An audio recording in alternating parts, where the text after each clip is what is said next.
Efirda davom etadi.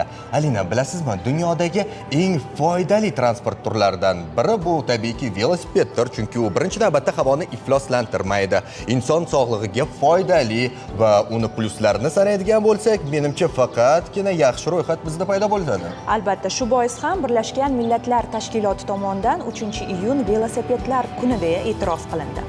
Bu sana velosiped nafaqat sport anjomi, balki ekologik qulay va arzon harakat vositasi ekanini ham eslatadi.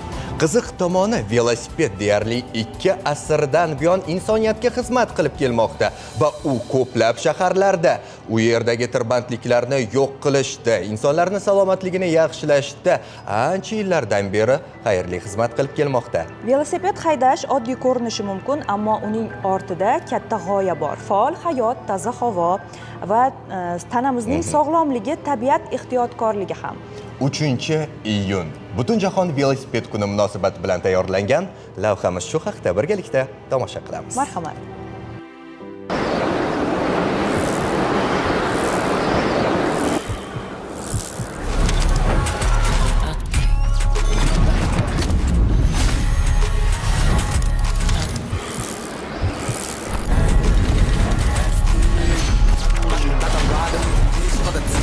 Bugun Butunjahon velosiped kuni haqida lavha tayyorlar ekanman. Bir qiziq faktga ko'zim tushdi. Dunyoda shunday davlat borki, u yerda velosipedlar soni odamlardan ham ko'p. Bu Niderlandiya. 17 milliondan ortiq aholi yashaydigan ushbu mamlakatda 22 milliondan ziyod velosiped bor. Bu yerda velosiped hayot tarzining bir qismi. Odamlar ishga, o'qishga, kundalik yumushlarda ham aynan velosipeddan foydalanishadi. Demak, velosiped faqat harakat vositasi emas. U vaqtni tejash, salomatlikni asrash va tabiatga ehtiyotkor munosabatda bo'lish madaniyati hamdir. Xo'sh, O'zbekistonda odamlarning necha foizi velosipeddan kundalik hayotda foydalanadi? Lavha davomida bilib olasiz. O'zbekistonda velosport rivojiga alohida e'tibor qaratilmoqda. Hududlarda veloyo'laklar barpo etilib, velosipedchilar uchun qulay infratuzilma yaratilmoqda. Bu esa aholiga ekologik, toza va sog'lom transport turidan foydalanish imkonini beradi. Mutaxassislarning ta'kidlashicha, kuniga atigi 30 daqiqa velosiped haydash yurak-qon tomir tizimi faoliyatini yaxshilaydi, qon aylanishini faollashtiradi, ortiqcha vaznni kamaytirishga yordam beradi hamda stress darajasini pasaytiradi. Yana bir muhim jihat, velosiped atrof muhitni asrashda ham katta ahamiyatga ega. U zararli gazlar chiqarmaydi, yoqilg'i talab qilmaydi va havo ifloslanishini kamaytirishga xizmat qiladi. Bugungi kunda sportga juda ham qattiq e'tibor berilyapti. Hozir eng quvonarlisi 60 yoshdan oshgan sportchilarimiz ham bor, ularning ichida ham ayollarimiz ham borda. Bugungi kunda aynan milliy terma jamoa safida 20 tadan ortiq erkaklarimiz va 15 ga yaqin ayollarimiz terma jamoaning asosiy tarkibini tashkil etadi va aynan ular bilan yuqori marralarga tayyorgarlik ko'ramiz.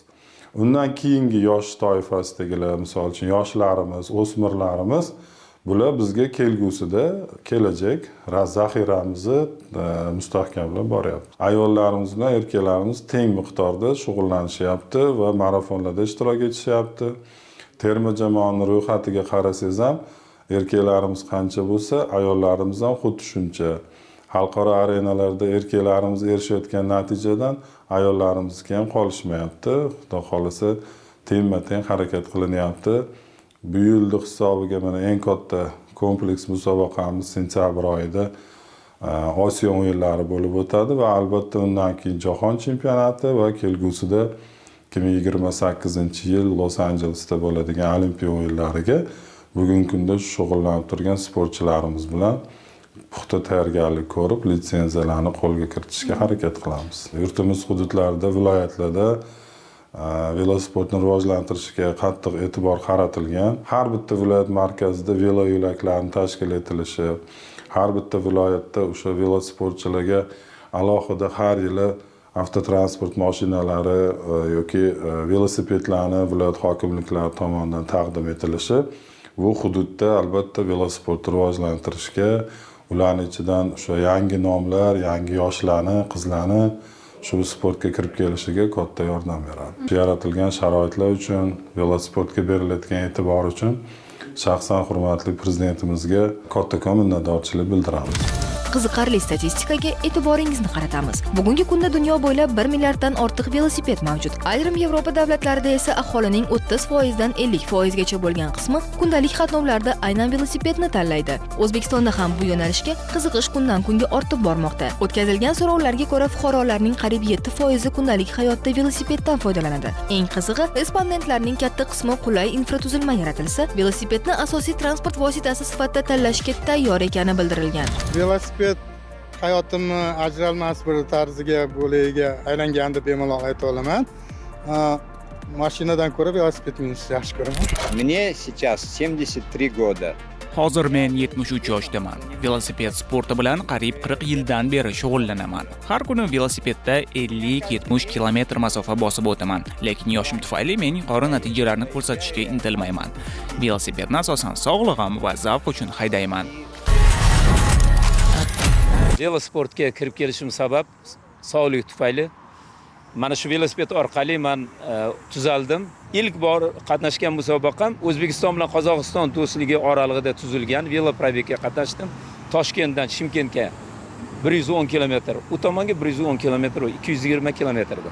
Bu musobaqa har yili o'tadi. Shu musobaqada 2 marotaba qatnashganman. O'zbekiston hududini 4 marotaba aylanib chiqqanman.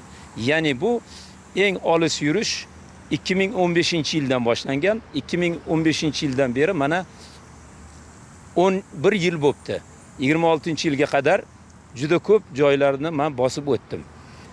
Avvalambor yoshlarni men faqat velosiped bilan emas, avvalambor sog'lom turmush tarzida yashash. Har bir inson o'zini yaxshi ko'rgan sporti bo'ladi. Kimdir futbol, kimdir boks, kimdir yengil atletika. Ammo men eng avvalambor insonga velosipedni hamroh qilish niyat qilgan bo'lardim. Barcha velosportmenlarni velosiped bayrami bilan chin qalbimdan tabriklayman.